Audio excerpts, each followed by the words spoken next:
Hello friends, Assalamu alaikum. Welcome back to the Code of Law. This video lecture will discuss about further articles of Constitution of Pakistan 1973. In last video we discussed about the Article 20. Now we'll proceed with Article 21.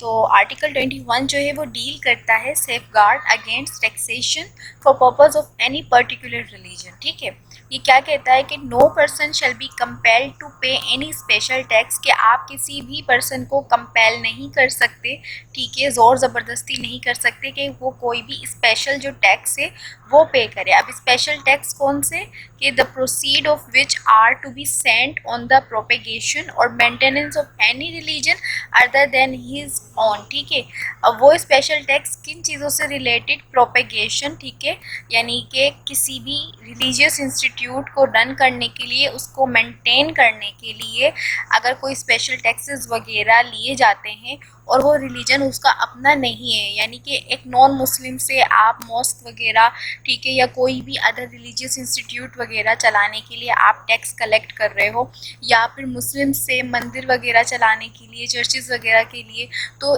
In this sense, ठीक है, अगर आप उससे कोई special tax लेते हो तो आप उससे कंपेल नहीं कर सकते। जो माइनॉरिटीज़ हैं, ठीक है, या फिर अदर रिलीजन्स वाले हैं, उनको प्रोटेक्शन दी गई है, सेफगार्ड दी गई है स्पेशल टैक्सेशन से। ठीक है,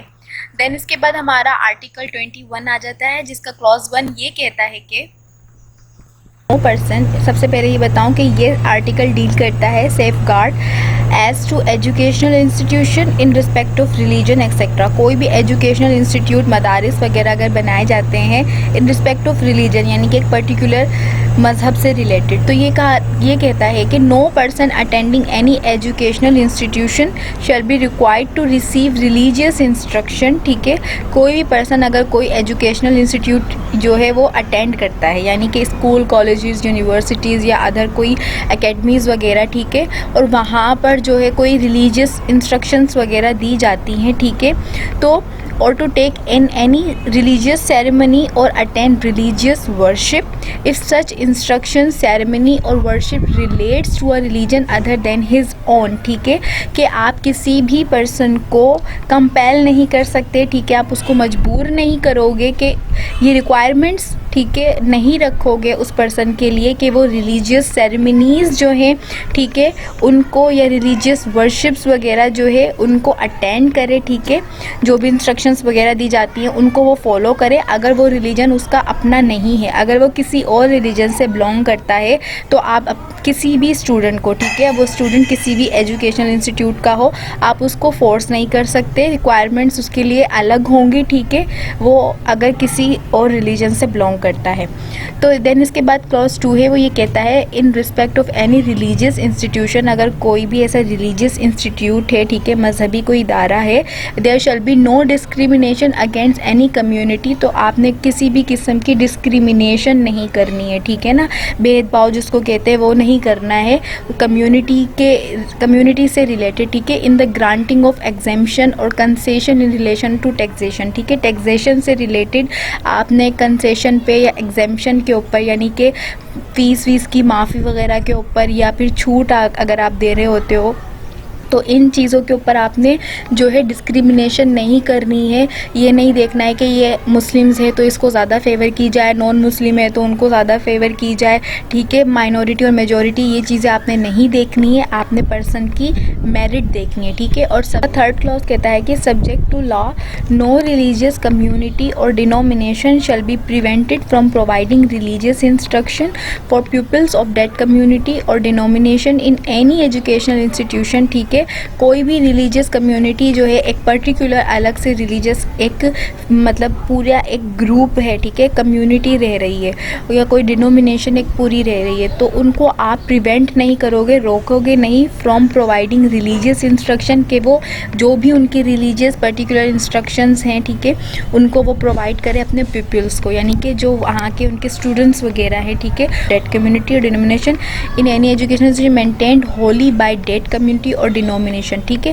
कोई भी ऐसा अगर रिलीजियस इंस्टीट्यूशन बना हुआ है, कोई भी एजुकेशनल इंस्टीट्यूट है और वो एक पर्टिकुलर कम्युनिटी से बिलोंग करता है, तो आपने उन पे कोई प्रोहिबिशंस नहीं लगानी है, उनको आप प्रिवेंट नहीं करोगे, ठीक है। अगर वो अपने ख़ास समझ लें कि एक फ़िरके की, ठीक है, या अपने रिलीजन से रिलेटेड अगर वो कोई इंस्ट्रक्शंस देते हैं पर्टिकुलर, तो वो प्रिवेंट नहीं करोगे आप। उनको इजाज़त है कि वो होली जो है अपने प्यूपल्स वगैरह को अपने दीन के बारे में बता सकें, ठीक है। अब इसके बाद कहा गया कि no citizen shall be denied admission to any educational institution receiving aid from public revenues, ठीक है। किसी भी शहरी को, पाकिस्तान का जो भी शहरी है, फिर चाहे वो माइनॉरिटी में हो या मेजॉरिटी में हो, आप उसको एडमिशन देने से रोक नहीं सकते, इनकार नहीं कर सकते। किसी भी एजुकेशनल इंस्टीट्यूट में वो एडमिशन चाहे तो ले सकता है और रिसीव कर सकता है एड फ्रॉम पब्लिक रेवेन्यूज़, ठीक है।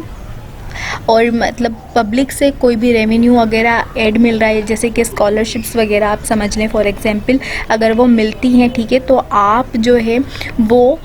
उसके ऊपर भी डिनाई नहीं कर सकते उसको लेने से, on the ground only of race, religion, caste और प्लेस ऑफ बर्थ, ठीक है। इस बिना के ऊपर कि ये हमारी रेस से, हमारे रिलीजन से, हमारे दीन से बिलोंग नहीं करता, हमारी ज़ात से नहीं है, या इसकी डेट प्लेस ऑफ बर्थ जो है वो कहीं और की है, ठीक है। जस्ट इन बेसिस के ऊपर आपने डिस्क्रिमिनेशन नहीं करनी है। आप किसी को भी जो है एडमिशन लेने से मना नहीं कर सकते, स्कॉलरशिप्स के लिए मना नहीं कर सकते, पब्लिक रेवेन्यू से, पब्लिकली मतलब गवर्नमेंट की तरफ से कोई भी उसको एड मिलता है, फैसिलिटीज़ वगैरह मिलती हैं, तो वो हर किसी को इक्वली डिस्ट्रीब्यूट की जाएंगी, ठीक है। देन इसके बाद इसका क्लॉज 4 जो है वो कहता है कि nothing in this article shall prevent any public authority, कि ये आर्टिकल अप्लाई नहीं होगा उन तमाम पब्लिक अथॉरिटीज़ के ऊपर from making provision for the advancement of any socially और educationally backward classes of citizens, के अगर कोई भी पब्लिक अथॉरिटी जितनी भी बैकवर्ड क्लासेस हैं सिटीजन्स की, यानी कि जो पुराने जहन के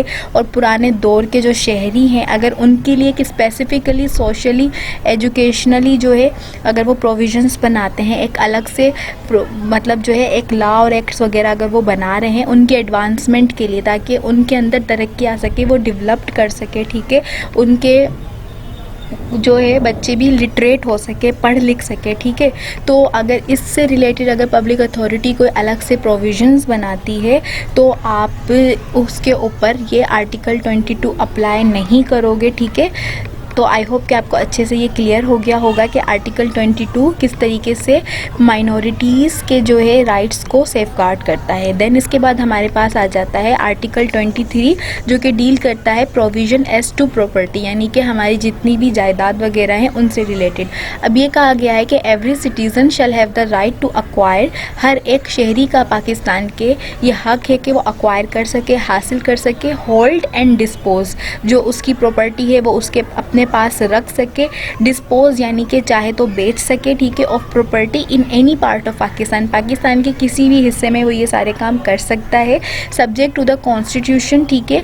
अब आइन के दायरे में रहते हुए, and any reasonable restrictions impose by law in the public interest, और अगर पब्लिक इंटरेस्ट से रिलेटेड अगर कानून ने कुछ पाबंदियां लगाई हुई हैं तो उनको मद्देनज़र रखते हुए हर एक शहरी का ये हक है कि वो जहां चाहे ज़मीनें ले सकता है, पाकिस्तान में ख़रीद व फ़रोख्त कर सकता है, ठीक है, रह सकता है। सिंपल इसमें ये बताया गया। देन इसके बाद हमारा आर्टिकल 24 आ जाता है जो कि डील करता है प्रोटेक्शन ऑफ प्रॉपर्टी राइट्स, ठीक है। अब पहले 23 ने हमें ये बताया कि आपके पास हक है कि आप प्रॉपर्टी सेल एंड परचेज कर सकते हो पाकिस्तान में किसी भी जगह पे। अब यहाँ पे उस प्रॉपर्टी को प्रोटेक्शन भी दी हुई है, ठीक है।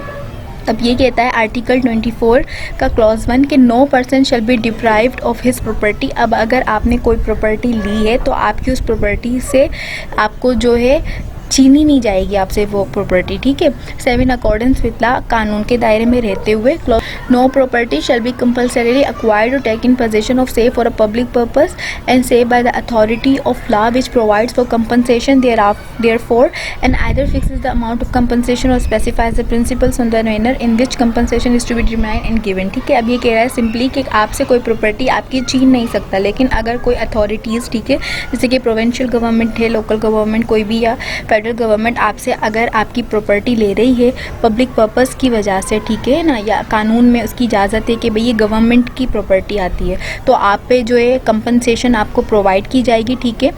लॉ के मुताबिक हमारे प्रॉपर्टी से रिलेटेड स्पेसिफिकली अलग से लॉ मौजूद हैं, तो उनके अकॉर्डिंगली अगर आपसे आपकी प्रॉपर्टी ली जा रही है तो आपको कंपनसेट किया जाएगा। फिक्सेस होते हैं अमाउंट वगैरह कंपनसेशन के, स्पेसिफाई किए हुए होते हैं प्रिंसिपल्स वगैरह, यानी कि प्रॉपर्टी से रिलेटेड हमारा अलग से लॉ मौजूद है। तो उस प्रॉपर्टी लॉ के अकॉर्डिंगली जो है प्रॉपर्टी से डील किया जाएगा। और ये कह रहा है कि nothing in this article shall affect the validity of, अब इस आर्टिकल में जो भी कहा गया है ना वो अप्लाई नहीं होगा किसके ऊपर, any law permitting the compulsory acquisition और taking possession of any property for preventing danger to life, property और पब्लिक हेल्थ। अब अगर आपकी कोई प्रॉपर्टी है और आपसे कोई ज़ोर ज़बरदस्ती प्रॉपर्टी छीन रहा है, खाली करवा रहा है आपकी जगह, ठीक है, अब उसका पर्पस क्या है, इस इंटेंशन के साथ कि पब्लिक हेल्थ से अगर वो जो है रिलेट कर रही है, पब्लिक हेल्थ को अफेक्ट कर रही है, यानी कि आपकी प्रॉपर्टी के ऊपर कोई ऐसा केमिकल का काम हो रहा है, ठीक है, आपकी अब जैसे कि कोई फैक्ट्री है केमिकल की और वो रेजिडेंशियल एरिया में रिहायशी इलाके के अंदर है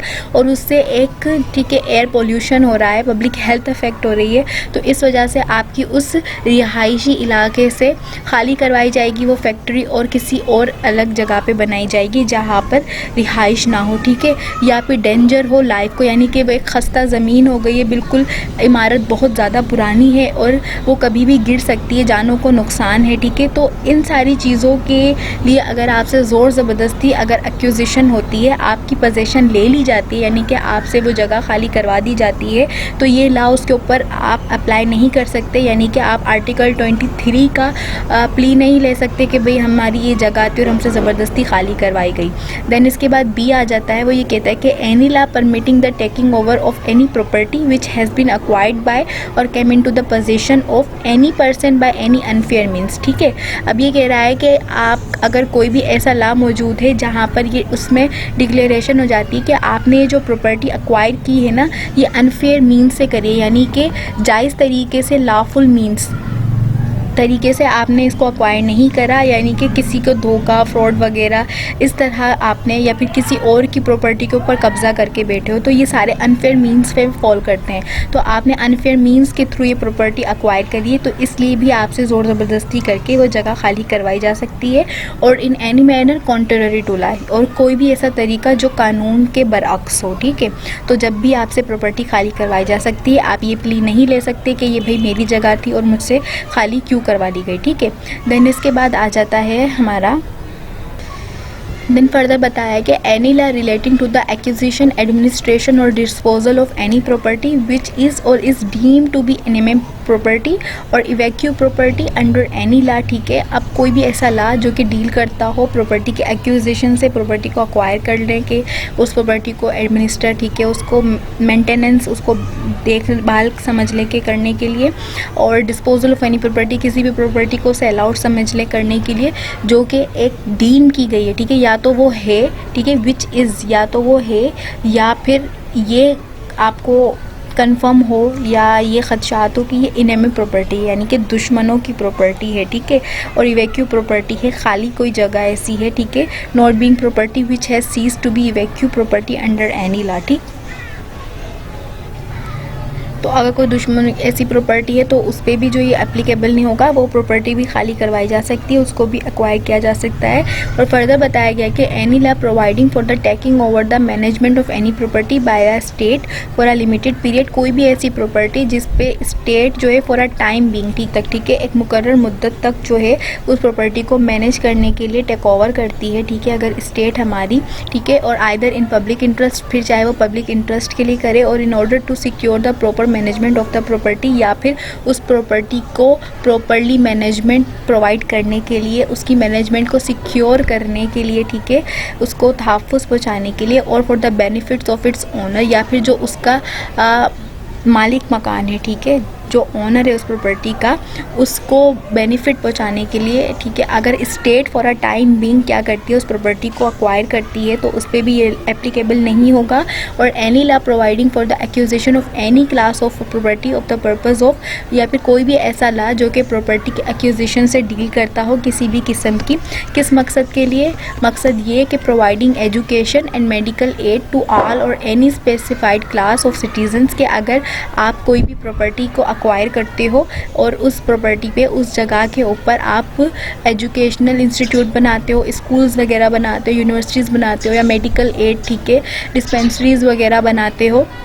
किसी भी स्पेसिफाइड क्लास या सिटीजन्स को एक पर्टिकुलर एरिया में, जैसे कि गांव देहात वगैरह में डिस्पेंसरीज बना देते हो, स्कूल्स वगैरह खोल देते हो। तो अगर आपने कोई प्रॉपर्टी एक्वायर करी है, ठीक है, तो उस पर भी एप्लीकेबल नहीं होगा, क्योंकि आप ही पब्लिक इंटरेस्ट के लिए, कौम की भलाई के लिए आपने ये काम किया। Providing housing and public facilities, ठीक है, लोगों को घर देने के लिए, ठीक है, मुहैया करने के लिए, पब्लिक फैसिलिटीज़, ज़रूरियात जितनी भी है वो मुहैया करने के लिए, and services such as road, जैसे कि रोड हो गया, पानी हो गया, और सेवरेजेस, ठीक है, नालियों वगैरह की इनकी सप्लाई वगैरह हो, ठीक है, आराम से, और गैस वगैरह, इलेक्ट्रिक पावर हो गया टू ऑल और any specified class of citizens, ठीक है, जितने भी हमारे शहरी उन तमाम सबको ये सारी फैसिलिटीज़ और सर्विसेज ईजिली प्रोवाइड हो सके, इसलिए अगर आप वो जगह लेते हो तो इस पर भी अप्लाई नहीं होगा। प्रोवाइडिंग मेंटेनेंस टू दोस्त, उन लोगों को मेंटेनेंस प्रोवाइड करने के लिए, मुहैया करने के लिए, ऑन अकाउंट ऑफ अनएम्प्लॉयमेंट, ठीक है, सिकनेस, इन्फर्मिटी और ओल्ड एज, ठीक है, वो लोग जो अनएम्प्लॉय है, ठीक है, जॉबलेस है, बेरोज़गार है, या बीमार है, या फिर इन्फर्म है, या फिर मतलब डिसेबल पर्सनस हैं, स्पेशल पर्सनस जो होते हैं, या फिर बूढ़े लोग हैं, are unable to maintain themselves, जो अपना खुद का ख्याल नहीं कर सकते, जो कमा नहीं सकते, ठीक है, अगर उन लोगों की मेंटेनेंस के लिए कोई प्रॉपर्टी ली गई है, जिस तरीके से शेल्टर होम्स वगैरह बने हुए होते हैं, औरतें जिनके कोई वारिस नहीं होता वो जाके रह रही होती हैं, बच्चों के लिए बन रहे होते हैं, ठीक है, तो और इस तरीके से जो है अगर कोई प्रॉपर्टी ली जाती है ऐसे लोगों को प्रोवाइड करने के लिए मेंटेनेंस, तो उस पर भी एप्लीकेबल नहीं होगा। फर्दर है एनी एग्जिस्टिंग लॉ और any law made in pursuance of article 253, या फिर कोई भी ऐसा मौजूदा लॉ या फिर कोई भी ऐसा लॉ अगर बनाया जाता है आर्टिकल 253 को मद्देनज़र रखते हुए, तो उस लॉ के ऊपर भी अप्लाई नहीं होगा। आर्टिकल 253 में क्या कहा गया है? आर्टिकल 253 हमें ये, अब आर्टिकल 253 हमें क्या कहता है कि maximum limits as to property, parliament में बाय लॉ, जो हमारी पार्लियामेंट है वो कानून के ज़रिए prescribe the maximum limits as to property और any class thereof which may be owned, held, possessed और कंट्रोल्ड बाय एनी पर्सन, के कानून के मुताबिक पार्लियामेंट अगर चाहे तो ऐसे लॉ बना सकती है जिसमें एक किसी प्रॉपर्टी की लिमिट डिस्क्राइब कर सकती है कि भाई सिर्फ इतने ही टाइम पीरियड तक जो है उस पर्सन, वो जो उस प्रॉपर्टी का ओनर है, वो इस प्रॉपर्टी को ऑन करेगा, अपनी पोजीशन में रखेगा, उसको कंट्रोल करेगा, ठीक है, या फिर डिक्लेयर करे that any trade, business, industry और service specified in such law shall be carried on और owned to the exclusion complete और पार्शियल ऑफ अदर पर्सनस, के अगर कोई फला ट्रेड हो रहा है, बिजनेस है, इंडस्ट्री या सर्विसेज जो स्पेसिफाइडली एक स्पेसिफिकली कोई काम वगैरह किया जा रहा है, ठीक है, in such law shall be carried on और ऑन, ठीक है, और इसलिए जो है इन सारे कामों के लिए वो उस प्रॉपर्टी को कोई अगर ऑन करता है, कोई मालिक है उस जगह का, तो उसको कम्प्लीटली एक्सक्लूड कर दिया जाए, पार्शली कर दिया जाए या कम्प्लीटली, ठीक है, उसको कोई और पर्सनस जो है यूज़ नहीं कर सकते। यानी कि एक ये इंडस्ट्री ए पर्सन की है तो अब बी पर्सन जो है वो उससे एक्सक्लूड हो जाएगा, उसके ऊपर कोई हक नहीं होगा, ठीक है, उसका बाय द फेडरल गवर्नमेंट और अ प्रोविंशियल गवर्नमेंट और by a corporation control by any such government, ठीक है, अगर फेडरल गवर्नमेंट उस प्रॉपर्टी को ऑन कर लेती है, ठीक है, उस जगह को, तो वो कम्प्लीटली या पार्शली जो है एक्सक्लूड कर सकती है अदर पर्सनस को, कि अदर पर्सन की ये जगह नहीं होगी, अब ये जगह जो है गवर्नमेंट की होगी, ठीक है। सिंपल सा जो है 253 ये डील करता है कि अगर 253 से रिलेटेड कोई लॉज वगैरह बनते हैं तो उसके ऊपर भी आप आर्टिकल 23 अप्लाई नहीं कर सकते, ठीक है, अदरवाइज़ आपका हक है कि आपसे कोई आपकी जगह छीन नहीं सकता, आपको कानून की तरफ से आइन में जो है प्रोटेक्शन दी गई है, ठीक है, और आइन कि अगर आपके इस राइट की वायलेशन होती है तो आप क्या कर सकते हो, आप केस कर सकते हो, अपना हक ले सकते हो, लेकिन ये सारे जो भी अभी हमने क्लॉजेस पढ़े, जो भी प्रोविजंस पढ़े, ये एक्सक्लूड होंगे, ठीक है। आई होप कि अच्छे से क्लियर हो गया होगा। देन हम आर्टिकल 25 पे एंड करेंगे इस वीडियो को। आर्टिकल 25 डील करता है इक्वलिटी ऑफ सिटीजन्स, ठीक है, कि हर शहरी बराबर है, all citizens are equal before law and are entitled to equal protection of law, कि हर एक शहरी कानून की नज़र में बिल्कुल बराबर है और हर एक का हक है कि उसको कानून की तरफ से प्रोटेक्शन प्रोवाइड की जाए, तहफ़्फ़ुज़ मिला जाए, ठीक है। There shall be no discrimination on the basis of sex, sex की बुनियाद पे कोई डिस्क्रिमिनेशन नहीं की जाएगी। आप ये नहीं कर सकते कि ये मेल है, फीमेल है, या फिर मतलब ट्रांसजेंडर्स वगैरह हैं तो आप उनकी बेसिस पे उनको प्रोटेक्शन प्रोवाइड करो, ठीक है। तो ऐसा नहीं होगा। Nothing in this article shall prevent the state from making any special provision for the protection of women and children, ठीक है। अब ये आर्टिकल आया है तो इसका मतलब ये नहीं है कि अगर वुमेन्स और चिल्ड्रंस की प्रोटेक्शन के लिए अगर स्पेशल लॉ बनाए जाते हैं तो वो इस आर्टिकल की वॉयलेशन हो गई कि भाई इनको अलग से तहफ़्फ़ुज़ क्यों दिया जा रहा है, एक्स्ट्रा प्रोटेक्शन क्यों दी जा रही है, ठीक है। ऐसा नहीं होगा, इसकी वॉयलेशन नहीं है, हर कोई बराबर है। लेकिन अगर स्टेट क्या करती है, औरतों के और बच्चों के तहफ़्फ़ुज़ के लिए अगर कोई स्पेशल प्रोविजंस बनाती है तो वो बना सकती है, उसके पास राइट है। देन इसके बाद हमारे पास 25A आ जाता है जो कि राइट टू एजुकेशन से डील करता है। राइट टू एजुकेशन, ठीक है। The state shall provide free and compulsory education to all children of the age of 5 to 16 years, ठीक है, in such manner as may be describe determined by law. अब ये state की duty बताई गई है कि वो कंपलसरी, ठीक है, एजुकेशन प्रोवाइड करेगी, तालीम हर उस बच्चे को देनी है। उसने 5 साल से लेके 16 साल तक की उम्र के फ्री एजुकेशन प्रोवाइड करनी है, ठीक है, कोई फ़ीस वगैरह नहीं होनी है। ये हमारे आइन में बात की गई है और बाकी आप समझदार हैं, ठीक है। तो हम इस वीडियो को यहीं पे एंड करते हैं। इंशाल्लाह नेक्स्ट वीडियो में इसके फर्दर आर्टिकल्स को कवर करेंगे। जब तक के लिए अल्लाह हाफिज़।